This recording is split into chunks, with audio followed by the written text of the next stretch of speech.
تو انا مثلا نقرا هنا، ما لاحظت كان بالحق اولاد بلادك معناتها ريت تقول بوزيدي ولا حاجه يشم عليك ريحه البلاد بركه يعاونك. راه مثلا عبد من بلاصه اخرى هي تونس تلمها نزوح معناها ما فماش ريت البلديه قليل، فهمت.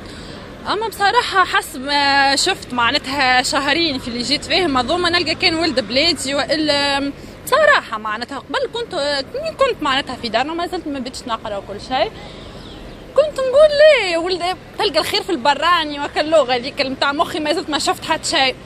كي خرجت لبرا بالحق لاحظت الخير كان في ولاد بلادي بصراحه. معناها انا حتى كان نقعد عايشه سنين وسنين في تونس ناخذ كان بوزيدي ولد بلادي.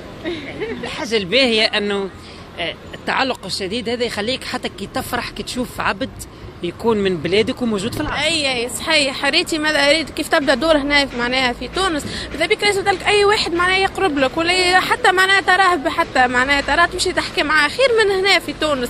تونس صحيح باهيه مش خايبه، اما كمان ديما عندك حنينه كالبلادك والكل. عندكم عدم الثقه نتاع اي عندنا عدم الثقه. اي عدم الثقه في الناس لهنا.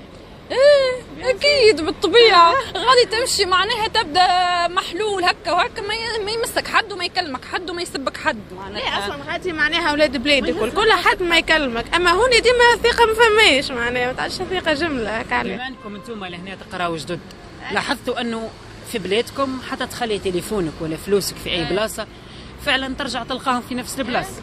خاطري فعلا بالحق معناها تلقاهم في نفس البلاصه، بينما هنا في تونس كما قلت لك ماهيش تونس تلمها من كل بلاصه من بنزرة البنقردين معناتها.